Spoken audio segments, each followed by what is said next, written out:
whether it is the first century Christianity, whether it is a Reformation 16th century Christianity, or whether it is the early century or a part of the Adventist Church here in America or in India, it was a painful experience.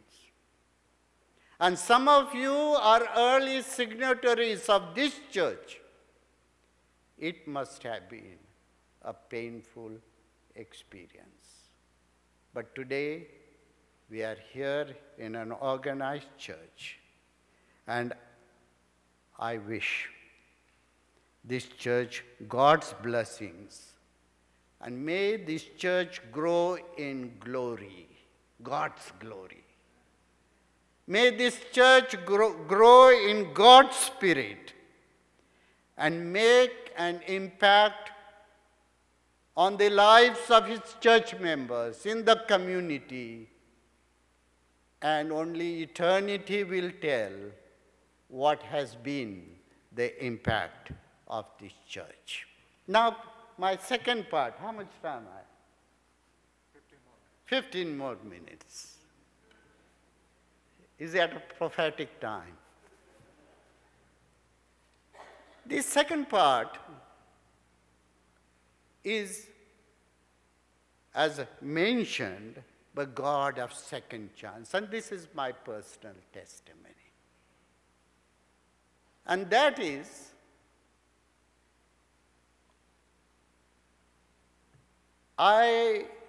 all my education that I had was in the Adventist Church. When the problems came to me, difficulties came to me, instead of being a strong person, I had fallen on the wayside. I did not have that fortitude, strength to stand by what I had learned. So because of the problems, I gave up. I went through worldly ways. I had dismissed some of these people, and some of them are sitting in front of me for smoking or drinking. But I became a victim of those same vices. And then one day I realized this, what's this I am doing? I didn't go to AA, I didn't go to smoke-free seminars. I just decided, with the Lord's help, Lord, save me from this. And just that one day, I turned myself back to God.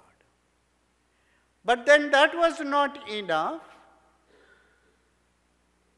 When I came back and I was going through difficult time, I got brain hemorrhage, as Pastor Chandradas said.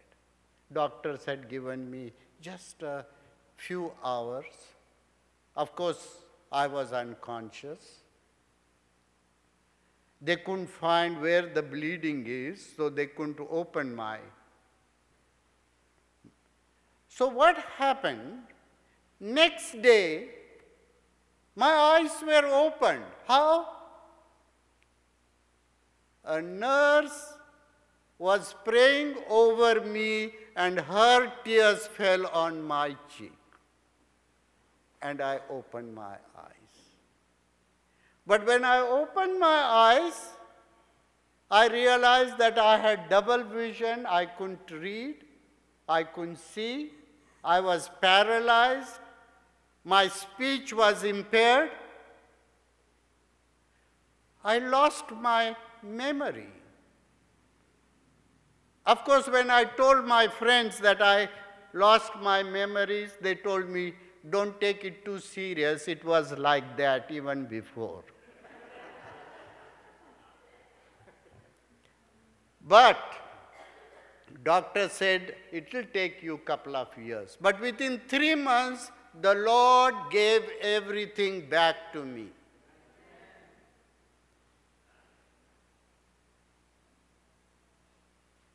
In my reading, I came across a sentence, and that is, when you have problems, difficulties, sickness, death even, getting well is all that you have learned, then you have not learned anything. You got to ask that mega question. What is the meaning of suffering? There is a psychologist and theologian, Viktor Frankl, who wrote this book, Suffering with Meaning. What is the meaning of my suffering? Many years ago, I had met Mother Teresa, and she said, John, don't do any of this. Go be with the patients. I didn't hear. After a couple of years, I was with her in the room by herself. We will spend the whole day in a barrio, in a village hut. No electricity, no water. We spent together. He says, what about spending some time with the patients? When I got well, her words came to me. What about being with the patients? But my educational qualifications are different. I don't fit into any area of service where I can be of help to the patients. But then somebody said, you can be a chaplain. Wow. I went to National Institute of Health. They gave me scholarship. They gave me a research work to do. The research work was spirituality and medicine. And ever since that time, last 15 years, I have been a hospice chaplain. I am with the patients, just traveling with them, walking with them, taking the journey.